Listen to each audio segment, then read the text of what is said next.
வணக்கம். தமிழ் ஃபுட் கார்னரில் இன்னைக்கு அரைக்கீரை சாம்பார் பண்ண போகிறோம். அரைக்கீரையில் நிறைய சத்துக்கள் இருக்குது. பொதுவாக நம்ம இந்த கீரையை வச்சு கடையல், கூட்டு, பொரியல் இந்த மாதிரி பண்ணுவோம்.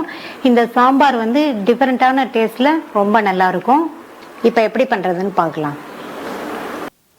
இந்த குக்கரில் 100 கிராம் துவரம் பருப்பை வாஷ் பண்ணிட்டு சேர்த்துக்கலாம். இது கூட 1 கப் தண்ணி, 1/4 டீஸ்பூன் மஞ்சள் தூள், 1/4 டீஸ்பூன் பெருங்காய பவுடர், 1/4 டீஸ்பூன் சீரகம், 1 டீஸ்பூன் நல்லெண்ணெய். நல்லா மிக்ஸ் பண்ணி விட்டுட்டு மூடி போட்டுடலாம்.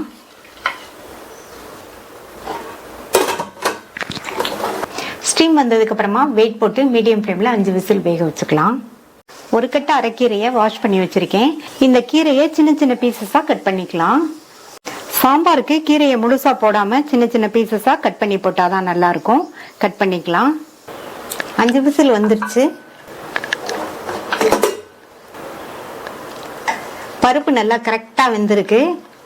இதை லைட்டா மசிச்சு விட்டுட்டு இறக்கி வச்சிடலாம். இப்ப மசிச்சாச்சு, இறக்கி வச்சிடலாம். சாம்பார் பண்றதுக்கு இந்த பேன்ல 4 டீஸ்பூன் எண்ணெய் சேர்த்துக்கலாம்.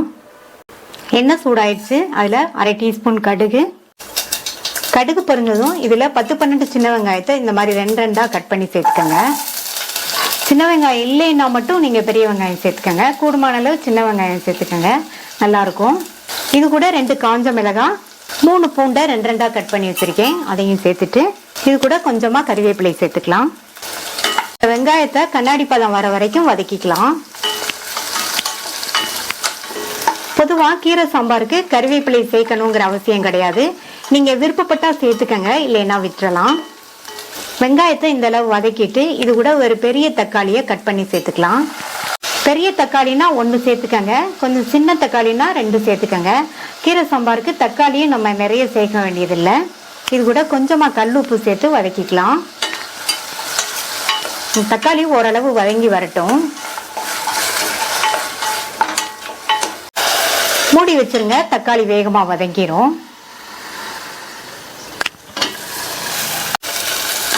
தக்காளி நல்லா வதங்கிடுச்சு. அடுத்து இதுல 2 டீஸ்பூன் சாம்பார் தூள் சேர்த்துக்கலாம். கீரை சாம்பாருக்கு காரமும் கம்மியா தான் இழுக்கும், அதனால நான் 2 டீஸ்பூன் சேர்த்திருக்கேன். நீங்க உங்க தேவைக்கு தகுந்தபடி சேர்த்துக்கங்க. சாம்பார் தூள் சேர்த்துட்டு நல்லா ஒரு தடவை மிக்ஸ் பண்ணி விட்டாச்சு. அடுத்து இதுல கட் பண்ண கீரையை சேர்த்துக்கலாம்.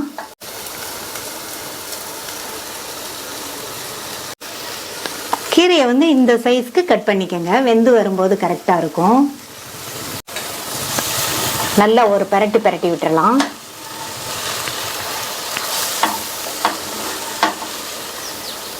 பொதுவா அரைக்கீரையை வச்சு கடையல், கூட்டெல்லாம் பண்ணுவோம், பொரியலும் பண்ணுவோம். இந்த மாதிரி சாம்பார் ஒரு தடவை ட்ரை பண்ணி பாருங்க, ரொம்ப நல்லா இருக்கும். அடுத்து இதுல வேக வச்ச பருப்பை சேர்த்துக்கலாம். இது கூட 1 கப் தண்ணி சேர்த்திருக்கேன், அப்புறமா தேவைப்பட்டா சேர்த்துக்கலாம். நல்லா ஒரு தடவை மிக்ஸ் பண்ணி விட்டுட்டு கீரை நல்லா வெந்து வர்றதுக்காக இன்னொரு கப் தண்ணி சேர்த்தாதான் கரெக்டா இருக்கும். இதுக்கு உப்பு சேர்க்கணும். தக்காளி வதங்கும் போது உப்பு சேர்த்திருக்கோம். இப்ப இந்த அளவு சேர்க்கிறேன். அதே மாதிரி கீரைக்கு உப்பும் பார்த்து கவனமா சேர்த்துக்கங்க. நல்லா கலந்து விட்டுறலாம். கீரைக்கு உப்பு, காரம், புளிப்பு எதுவுமே அதிகமா இழுக்காது. நம்ம யூஸ்வலா பண்ற சாம்பாருக்கு சேர்க்கறத விடவே இதுல கொஞ்சம் கம்மியா சேர்த்துக்கங்க. இப்ப இது நல்லா கொதிச்சு வரட்டும். இப்ப சாம்பார் நல்லா கொதிக்குது. மூடி எதுவும் போட வேண்டாம். 4 நிமிஷத்துக்கு கீரை நல்லா வெந்து வரட்டும். கீரை வேகிறதுக்கு ரொம்ப டைம் ஆகாது. 4 நிமிஷமா சாம்பார் நல்லா கொதிச்சு கீரை நல்லா வெந்துருச்சு. அடுத்து இதுல 1 டேபிள் ஸ்பூன் மட்டும் புளிக்கரைசல் சேர்த்துக்கலாம். இந்த அளவு சேர்த்தா போதும். சேர்த்துட்டு நல்லா ஒரு மிக்ஸ் கொடுத்துருங்க. இது ஒரு 2 நிமிஷத்துக்கு கொதிக்கட்டும். இப்ப 2 நிமிஷமா கொதிச்சு நம்ம சேர்த்த புளிக்கரைசலோட பச்சை வாசனை போயிடுச்சு. கடைசியா சாம்பார் வாசனைக்கு கொஞ்சமா கொத்தமல்லி இலைகளை கட் பண்ணி சேர்த்திருக்கேன். நல்லா ஒரு தடவை மிக்ஸ் பண்ணி விட்டுட்டு ஸ்டவ் ஆஃப் பண்ணிடலாம்.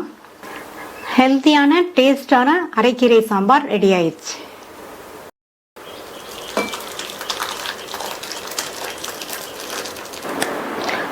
நீங்களும் ஒரு தடவை அரைக்கீரையோட துவரம்பருப்பு சேர்த்து இதே மாதிரி சாம்பார் பண்ணி பாருங்க, ரொம்ப நல்லா இருக்கும். இந்த ஹெல்த்தியான டேஸ்டான சாம்பாரை ட்ரை பண்ணி பார்த்துட்டு உங்க கமெண்ட்ஸ் சொல்லுங்க. தேங்க்ஸ் ஃபார் வாட்சிங்.